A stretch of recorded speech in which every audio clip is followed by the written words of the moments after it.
good morning, or afternoon, or evening, wherever you are. Welcome to my video. I'm going to be talking about my progress in my 75 Hotter challenge that my friend made. And yeah, let's get on with the video.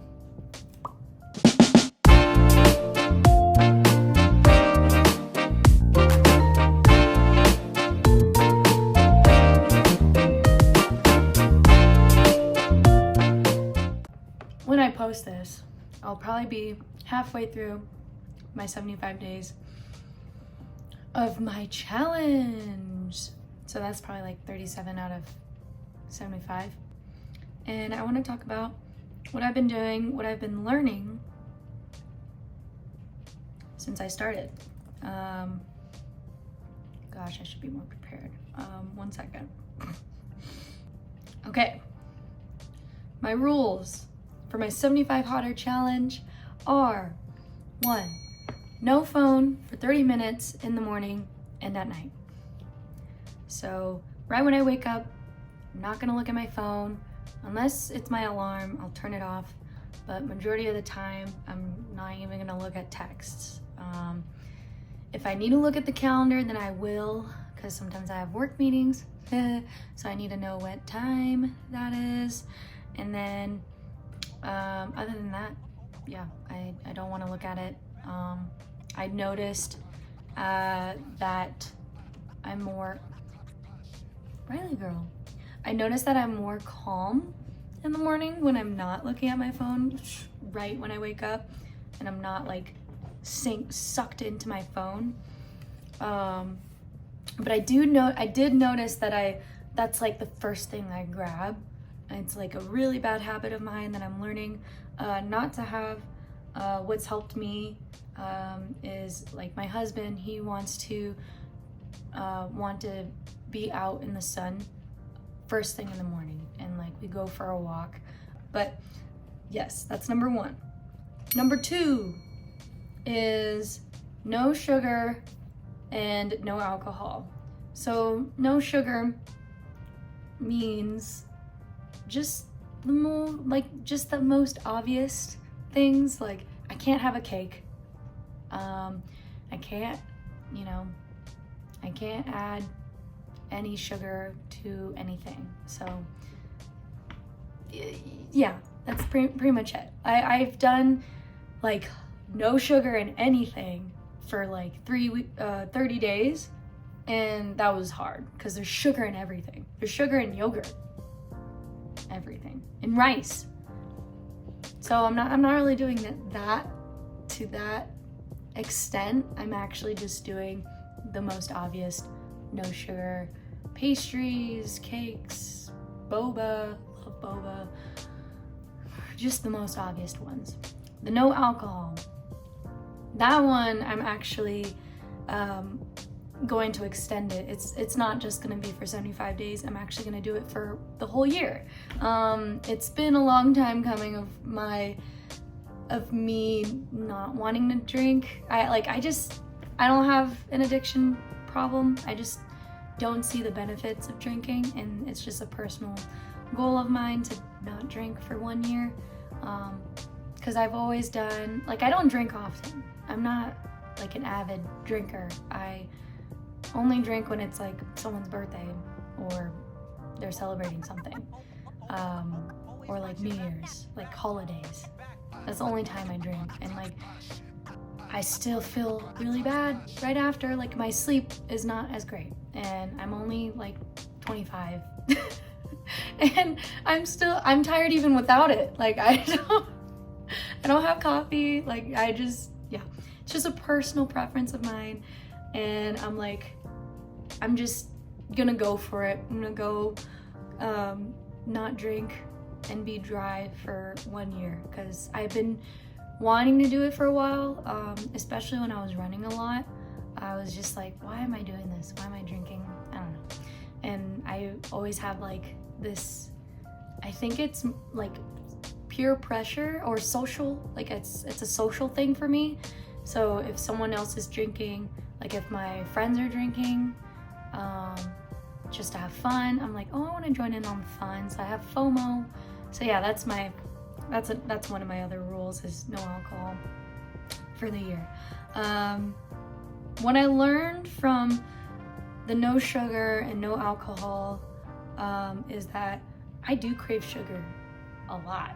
I don't know why. Probably because I'm sweet and I have a sweet tooth. I don't know. Maybe that's what it is. And it's actually really hard. There are times where I'm like, that sounds good right now. Like a cookie sandwich. I saw something online. I can't even talk about it because I'm going to start craving it. We're not going to talk about it. The no alcohol part. I've noticed my relationship with alcohol has changed over the years. It's going to get real deep right now. When I'm sad, I want to drink. I know. We're going to get real, all right? We're getting real. Whatever. This is the point in my life.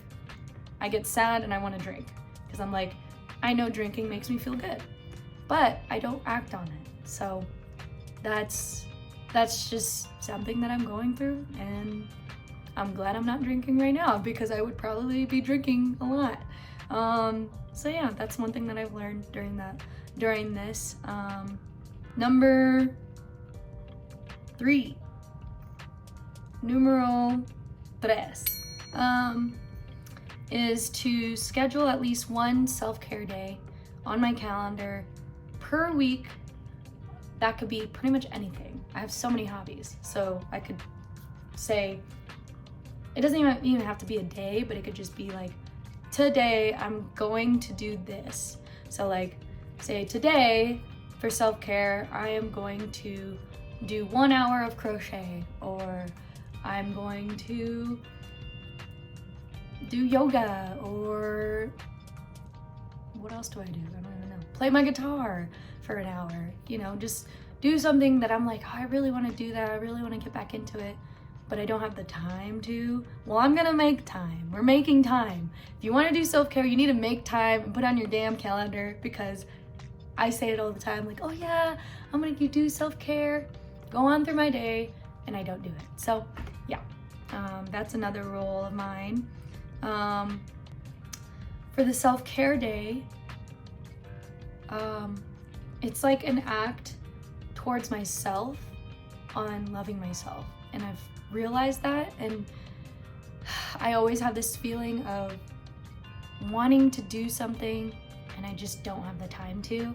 And then I also just like feel bad about myself because I'm like, oh, you don't care about yourself. Like, you don't even take the time to just do something for an hour.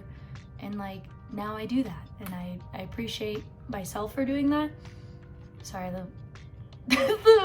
I don't know what's going on outside with the wind and like the clouds. It's just fluctuating. Number 4 is train 3 to 5 times a week for 15 minutes or more. Majority of the time, I go past 15 minutes. It's either like an hour or 30 minutes if I'm not feeling it.